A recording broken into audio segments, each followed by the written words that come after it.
We would like to take the opportunity to talk to you both about our extraordinary staff and also about one of our most recent programs that's making a difference. Sometimes we get so focused on the work that we forget about the people who do the work.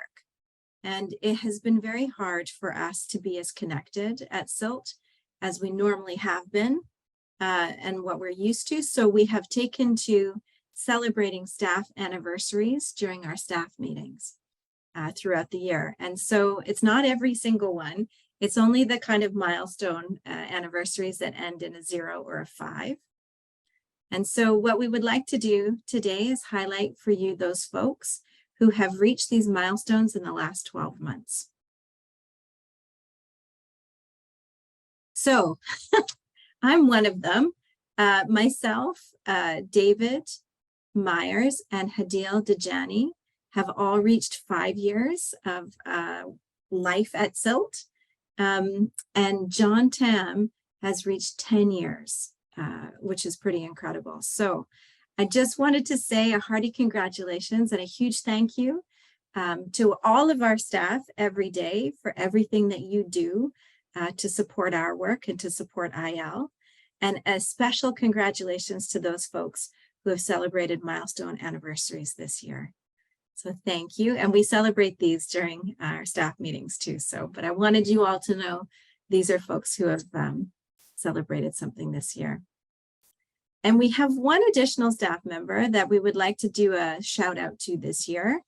In 2020, that was the first year of the pandemic, and it was also our first virtual AGM. And that year, our incredible John Massa celebrated his 20th anniversary of being with CILT. And John, I'd like to apologize to you that we missed celebrating your big day that year. But as you know, as everybody knows, we all had our hands full with the ever-changing world of the pandemic that year. But given that this is your 23rd year, we wanted to highlight you, the incredible work that you do every day for CILT, and say a huge thank you. And just to say, John, you have brought so much heart and soul to your tireless work with consumers who are looking for support and often advocating for themselves. And you are a real life role model for independent living, certainly as long as you've worked here. You are a brilliant champion of IL.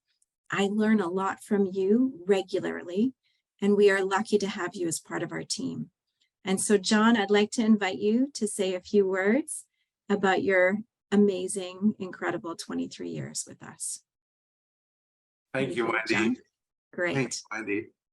I just want to say that I'm very grateful for this recognition.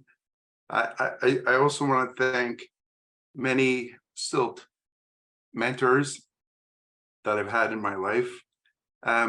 Although the people I'm going to talk about are no longer with us, they've had a major impact. And I'd like to start with Vic Willie. He was the person, the executive director, who hired me. I felt very lucky that day. And every day I learned something new from Vic about independent living. He provided so much advice, support, knowledge. It was amazing to work with Vic on a daily basis. The next important mentor in my life was Sandra Carpenter, amazing program manager and then executive director.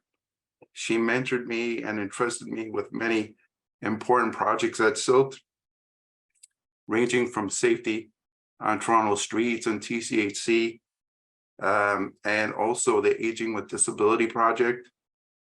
Sandra taught me many things about independent living and building partnerships with coalition members. I also want to thank Ian Parker, who was the senior manager for the direct funding program, for continually working so hard to promote direct funding, which is the perfect example of independent living in action. As well as I really want to thank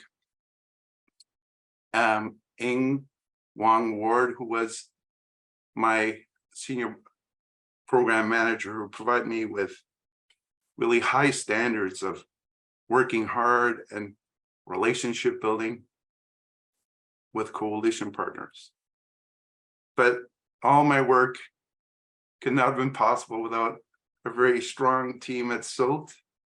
I really want to thank the board of directors for all their guidance and hard work throughout the 39 years of CILT's existence and my 23 years at CILT.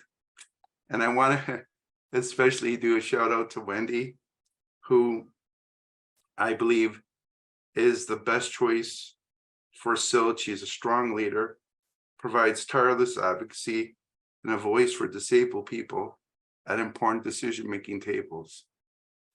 I want to thank David Myers, my senior program manager, and the amazing core team that I work with. I've worked with Andrea Ray the longest, and I've worked with Robin Simmons, Rebecca, Kim, and Kate, all amazing core team members that we work together in such a great way.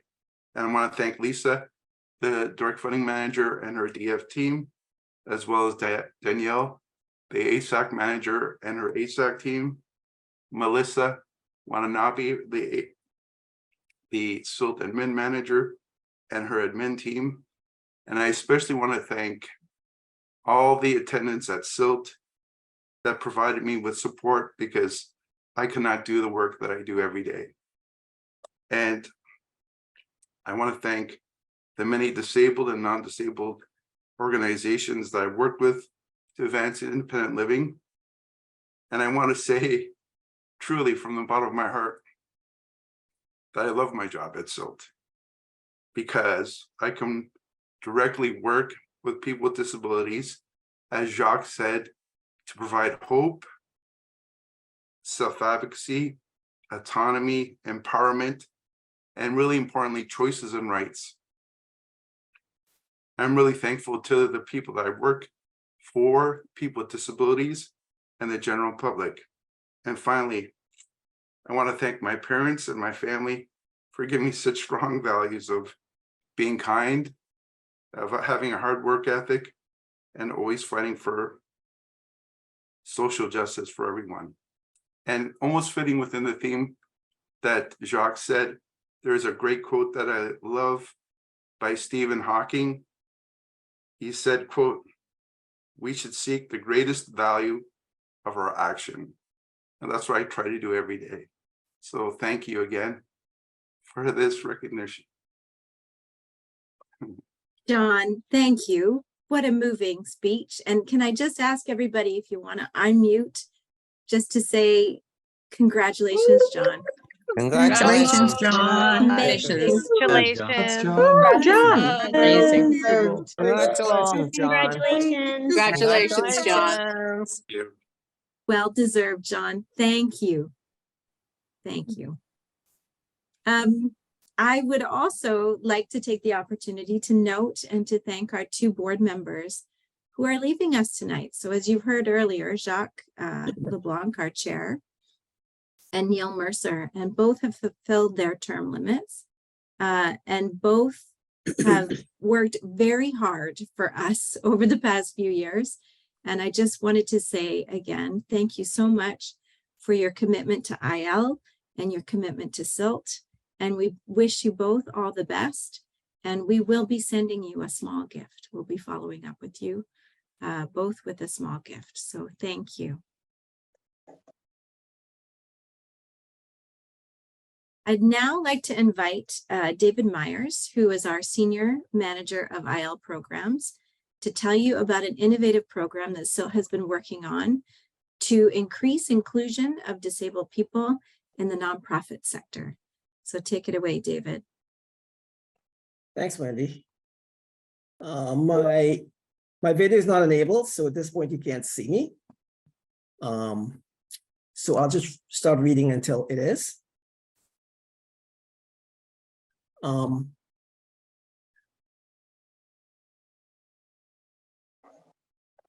Yeah, thanks, Wendy. I'm really thrilled to be here to talk about a program that's near and dear to our hearts at CILT. Tonight, we wanted to spotlight one of the programs we're thrilled to say is working creatively to support more inclusion for people with disabilities in Toronto's nonprofit sector.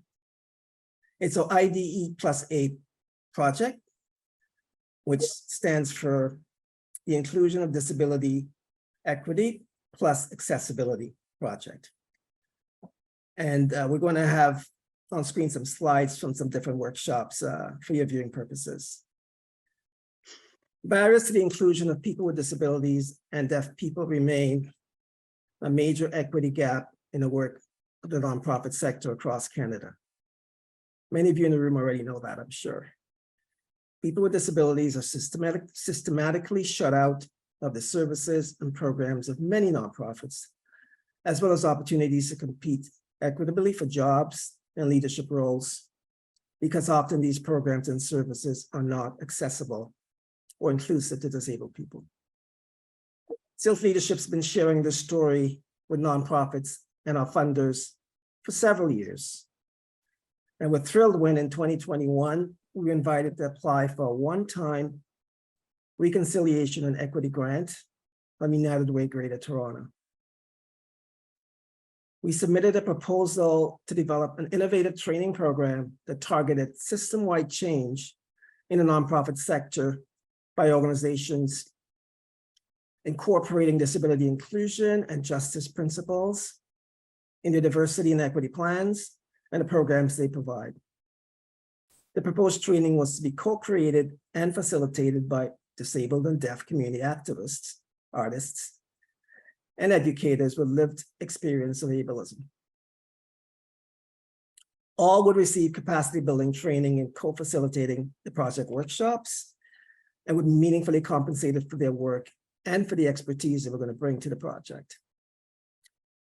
And so we were thrilled when we learned from United Way that we were granted approval for the project. And in January 2022, we started the year by hiring Kate Welsh, a well-known disabled Toronto artist, educator, and disability activist as a project coordinator. The vision of the project was that it would be disability-led and co-designed by CILT and a team of disabled and deaf folks with subject matter expertise. And this model was in keeping with CILT's independent living philosophy, which many of you know, that says disabled people know best what ableism, access, and disability inclusion looks like. With this as a guiding principle, CILT recruited 10 disabled and deaf community members for the project steering committee. And all were folks with lived experience of ableism, and many of them other forms of discrimination. Some were members of the BIPOC, queer, and immigrant communities. So over a 3-month period, the team formed, stormed a bit, but mostly normed, developing a peer support and anti-oppression culture for working together as a tight cross-disability team. And they then worked together to develop a 6-week curriculum training series for the team that included learning content members decided would provide nonprofits with the kind of adequate foundational learning they needed in disability inclusion. Following this training, together, the team last fall worked together to co-create a 2-hour workshop called Foundations of Disability Inclusion to be taught by disabled people to nonprofits. Topics included a brief history of the IL movement, models of disability, types of ableism, disability justice principles, intersectionality, language and disability culture. Our entire team participated in the training series, so everybody possessed the same shared understanding of all the material many would later be co-facilitating with nonprofits. And for some folks, we heard from them, it felt really liberating to collectively produce the curriculum and validating, because as most of us know, people with disabilities are used to being seen as recipients of service and not as change agents, which is what these people are, change agents. So the project also hosted a symposium last fall for nonprofit sector staff who came together to explore what are some of the barriers that they experience with doing this work well, and to learn from our project team about what inclusion could look like or should look like if they did it right. About 75 people from organizations spent 2 days discussing these topics together. And so far, the team has been rolling out the training to nonprofit orgs. So far, we've, some of the organizations we have provided training for are Nelly Shelter, Social Planning Toronto, one of our strongest partners, Early On Centers, Silent Voice, also one of our partners who serve the deaf community, and Surrey Place. And finally, CILT's hoping to continue this important work, teaching our nonprofit partners and colleagues how to do this work, including disabled people in all their service provision and employment and leadership opportunities, etc. And we're thrilled and grateful to the members of our project steering committee. Some of them are here tonight with us. Thanks for being here, for their guidance, expertise, and the hard work they put into this project. Remember, a lot of them experienced a lot of the ableism that they're actually going to be providing learning on. So it's been amazing to work with all of you as you open the doors to inclusion, diversity, equity, and accessibility in the nonprofit sector through the important work you're doing. Thanks. Back to you, Wendy. Well, back to you, Jock, sorry. Yes, thank you, David. You're welcome. As an independent living center fighting to support people with disabilities to have access to social and economic equity, we're just a part of this greater story of disability rights and disability justice. There are many of us out there advocating on a daily basis for ourselves and others with disabilities. And this year, we lost two of our champions, Sam Savona and Steve Estey. We'd like to take a few minutes to remember these two friends, colleagues, and trailblazers. We have a few speakers lined up for this evening. But after these speakers, we will invite any of you interested to say a few words. So for now, I'd like to pass it over to Wendy.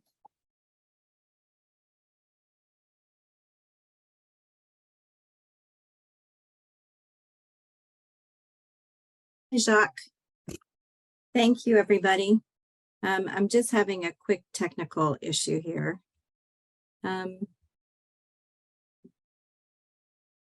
you could just give me 1 sec. For some reason, I'm missing part of what I was going to be speaking to.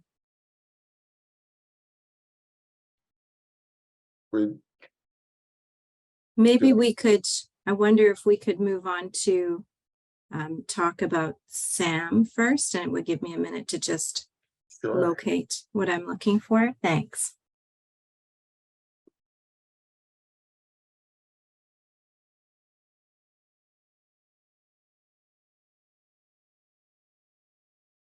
David, are you? Yes, David, are you available? Yes, I'm on. Yes. Okay, so we'll pass it over to David for now. Hi, folks. I'm back. I'm really personally grateful to be actually doing this tribute to Sam Savona, who I've known for about 20 years. Hang on. Here we are. I'm honored to share some stories and highlights about the impact of another disability rights champion, Sam Savona. Sam passed away on August 5th of this year after a long illness. His loss was a major blow to our disability community. One of my earliest memories of Sam was during the 2007 International Day of People with Disabilities. My CILT colleague, John Mosser, and I served as 2 members of the event planning committee who read out the names and bios of people who were awarded the Unsung Hero Award at a public ceremony. This was produced by the City of Toronto and disability organizations in Toronto every year. Sam was one of the recipients, and He was never one to show up in casual wear to a formal event. So Sam was decked out in a light gray suit, a white shirt and tie, and a beaming smile. And then Mayor David Miller at the time handed him his framed certificate award. I remember Sam smiling humbly, but with delight. And naturally, Sam, being Sam, used the occasion as a platform to pontificate on a need for progress on building an accessible Toronto. I can't recall all of what he said, but it wasn't about himself much, probably about the right of disabled people to have agency, choice, and access. That's what Sam was about. As far back as the 1990s, during Canada's Decade of the Disabled, Sam worked along with a few of his comrades at the time, Lucy Nyman, Fran Odette, and others, pushing the city to address disability poverty and to provide accessible transit for disabled people. At one point, Sam ran for a seat as a member of the NDP. So he wanted to also do political change to make things happen for our community. Thanks in large part to their pioneering advocacy and demanding the government make changes based on disability and human rights, the first licensed accessible cabs hit the streets of Toronto around 2000. Now, Sam brought people and groups and government together with his irrepressible personality, his love for people, his sharp wit, and that killer glare he had. You can see that in the right photo there. Today, Toronto has 70 subway stations, 57 of them wheelchair accessible. Credits due to Sam and his fellow disabled transit activists for their part that led to this progress. He was no one-man show, but saw the power of collective action to move people, groups, and governments to act in ways that change cities, societies, countries, and the world. But Sam wasn't all business, I learned from his friends trying to do this tribute. He was also a social animal, and in his young adult days was known to party hard as the next dude. And this was a well-kept secret, I guess, but he could put away quite a few bevies, I was told. And Sam and his friends, his activist comrades, often made time for fun and to meet up to celebrate the small and the occasional big wins, and to sustain hope. Getting together was a form of resistance work, I heard, a way to let go of the disappointment of continuing ableism in society and government inaction, despite their many fierce advocacy efforts. How many of you know that Sam's name is listed in CILT's letters patent, that he was one of CILT's founders in 1984? I hadn't known that until recently. Sam was in his early 20s then and already founding a disability rights organization in Toronto. Not a social club, not a wheelchair hockey league. All of these were endeavors Sam would have said disabled people had as much right to organize as non-disabled people. But Sam was a social justice warrior through and through, and he lived the independent living philosophy. And so he saw the environment as being disabling to the lives of disabled people, denying them autonomy, choice, and the resources to live as full citizens of our society. He fought for society to be reimagined, redesigned, and rebuilt with disabled people in mind. And if that meant dismantling ableist systems to get there, to Sam, then so be it. In 2011, he was elected as the chair for the TTC Advisory Committee on Accessible Transportation, ACAT, where he served for well over a decade. Sam had a hand and a loud voice in numerous accessibility improvements to the TTC and Wheel-Trans in particular, that most of us may never know. When I arrived in an accessible taxi to Sam's funeral this past summer, the TTC's ceremonial honor guard, all of them in uniform, along with some Wheel-Trans executives, were there to honor Sam. They helped carry his casket to the hearse at the end of the funeral. So Sam was, in fact, real transit royalty. That's the kind of impact Sam had. And we also heard that the city of Toronto named an accessible parquet after Sam, the Sam Savona parquet. Just think about that. Sam had his own parquet. Sam was a good friend and ally to CILT over the decades. He would always answer the call to advise on a project, a new government strategy, or a new program. He always had something useful to offer. In 2019, when we approached him to join the advisory group for our Toronto for All Disability Inclusion campaign, Sam said yes, showing up yet again to inform what a Toronto that included disabled people should look like. I'll end with this lasting quote from Sam. Actually, that photo you see there of Sam, just look at him. He's got the biggest smile in the room, if you can see the photo. He was just always thrilled to be a part of doing something big and important for our community. I'll end with this lasting quote from Sam that's always stayed with me. I'm proud of whom I've become. And though I fail at things a lot of times, who hasn't? I've succeeded at more than one. I've succeeded in many more other things. I would love to meet that doctor who told my dad when I was 2 years old to put me in a home. My life value is enjoying life as it comes, in whatever way it presents itself. My motto is, my normal is not your normal, and your normal is not my normal. It can't be. You're not you, I'm not you, I'm me. Sam Savona. Thanks for listening.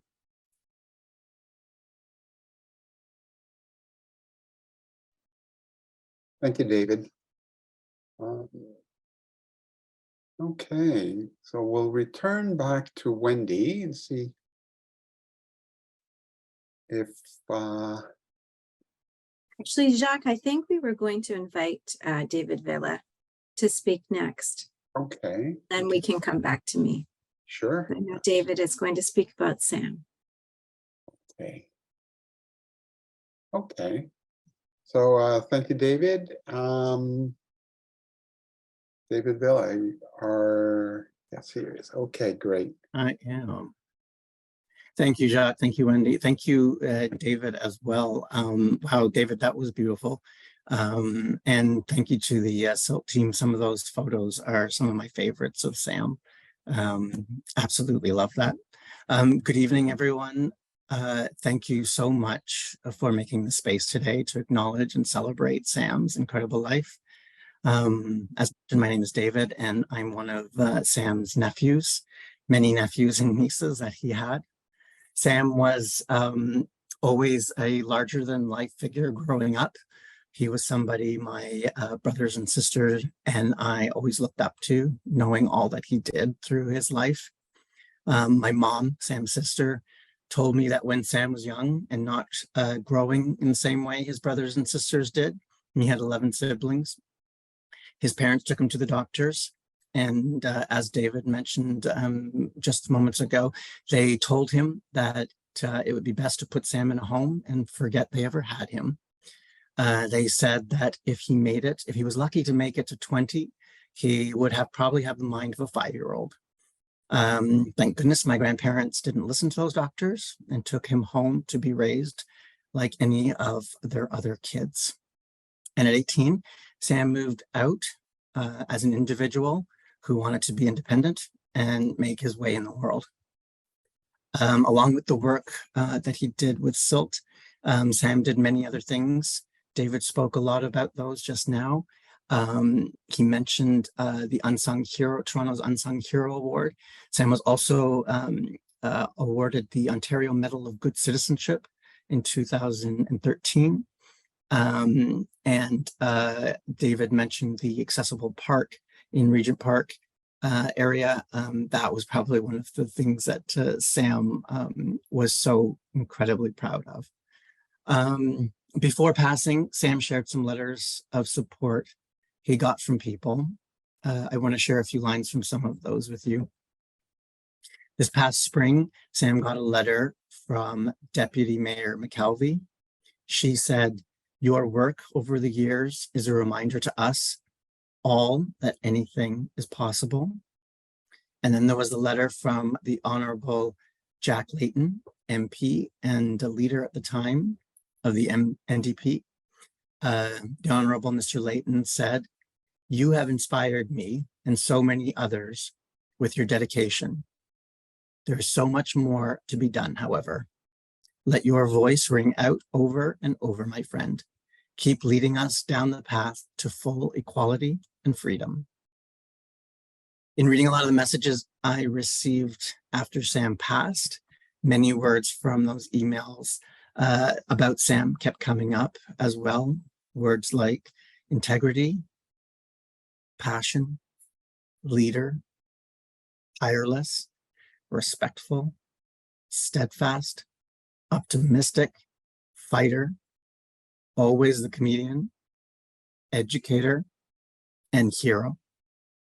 But one that resonates most with Sam for me was as an advocate. Sam always challenged you and demanded people see us all as equal. He would let you know if you made assumptions about who he was or what his capabilities were, simply because of his cerebral palsy. Sometimes he did this with immediate dismissal. Other times, when the situation called for it, he was more gentle. Sam was steadfast about his independence to his dying day. He wouldn't let anyone get away with it, as he and all of us should expect of each other. Thank you all again for remembering Sam and acknowledging him today. I know, and I could absolutely see the immense smile on his face, knowing that how honored he would have been about this tonight. Thank you, everyone. Thank you, David.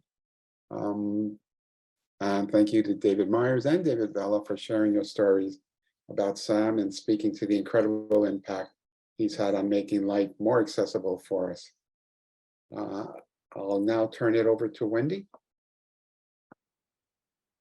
Thank you, David and David, for talking about Sam.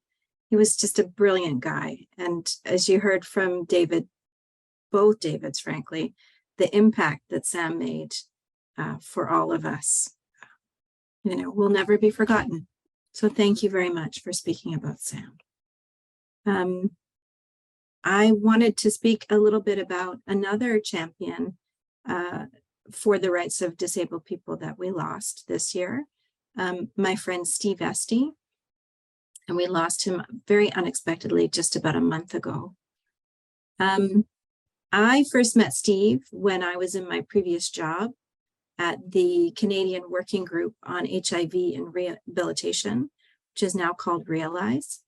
And we developed and hosted the first ever civil society side event about people living with HIV at the UN Conference of States Parties to the Convention on the Rights of People with Disabilities in New York. So the COSP is what it's called. I asked Steve if he would come and speak at my event, and he had never met me and didn't know me. And he said, sure, I can do that, which is kind of what Steve was like. He was a supporter of the rights of all people with disabilities. And we met for the first time in New York at the UN. And he was a brilliant panelist. He was so funny and so engaged. And we stayed in touch on our work together. We met frequently to discuss the world, disability rights, what we could do together to improve things. In 2018, Steve took on the project manager role on a project called the Alliance, which was a national project involving national disability organizations to contribute to the new federal disability legislation in Canada, the Accessible Canada Act. And again, it was such a pleasure for me to work with Steve. He just had an incredible sense of humor, and he was the sort of speaker you could listen to endlessly. But he was not just an amazing friend and mentor. I came to learn that he was also a leader. I knew he was a leader nationally, but also internationally for human rights. He was the International Development Chair for the Councils of Canadians with Disabilities in 2003. And at the same time, he was the Human Rights Officer with Disabled People International, DPI, when he became involved in the negotiations on the Convention of the Rights of People with Disabilities, Persons with Disabilities, so the CRPD. And he directly advised on this groundbreaking convention right up until 2007, when he was present as Canada's ambassador signed the convention. On the screen is a picture from that time, and Steve is the guy in the back with the glasses, and the person, one of the people in the foreground is UN Secretary General Ban Ki-moon, second from left, who is meeting with members of the Canadian delegation. And as well as doing all of this work in 2019 and 2021 to 2021, post CRPD work, but just demonstrating he was still a leader in this work. Steve was the executive director of the Council of Canadians with Disabilities. I'd like to show just a short clip from the Disability and Work Conference in 2018, in which Steve discusses the CRPD.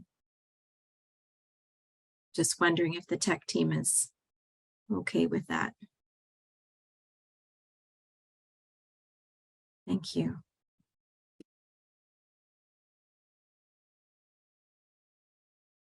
Morning, everyone. Thanks very much for the introduction.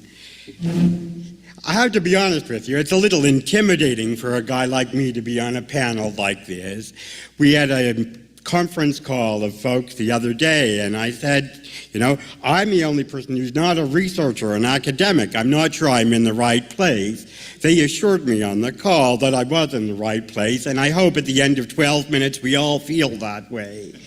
I want to talk a little bit about the UN Convention and how I think it can be a useful tool as we move forward to develop the bold vision that Michael and others have talked about this morning. Before doing that, I always like to start off talking about the CRPD by talking about the actual purpose, because it's really the boldest vision of all. And I just want to read it here in case there are folks in the room who can't see the screen. It says, the purpose of the present convention, and this is the quote, it's the first article of the convention. It says the purpose of the present convention is to promote, protect, and ensure the full and equal enjoyment of all human rights and fundamental freedoms by people with disabilities, and to promote respect for their inherent dignity. So that's what the convention is about, and that's really, I think, in a lot of ways, what we're all about here this morning. And I think it's useful to have that as a baseline. Thank you. You know, Steve lost his hearing as a young man and communicated primarily using text or captions, or, you know, actually just typing something in the notes field on your phone, and we would pass those things back and forth. You know, and despite that, Steve also ran for the NDP in Dartmouth at one point as well, and was very politically active. Throughout his work, Steve always believed in the importance of IL and the IL movement, and we often discussed how do we connect all of the philosophical and policy advances in the world to disabled people directly in their lives. And we both thought that IL centers had a very strong role to play in doing that work. Steve worked directly with CILT several times on projects about the CRPD, and Steve's partner, Anne McCrae, was the National Executive Director for IL Canada from 2020 to 2023. And I know you'll all join me in sending our condolences to Anne and their son, Estey, who's in this picture with Steve actually sitting in the background, on the loss of Steve. And just to say, Steve, you know, our work isn't done, and I wish that we could jump on a Google chat and talk through your thoughts on where IL is now and where we should go next. And we still have a lot of work to do, but I just hope that somehow, somewhere, you know how much you've inspired us to continue to do this work. Those of us that were lucky enough to know you. Thank you, Steve.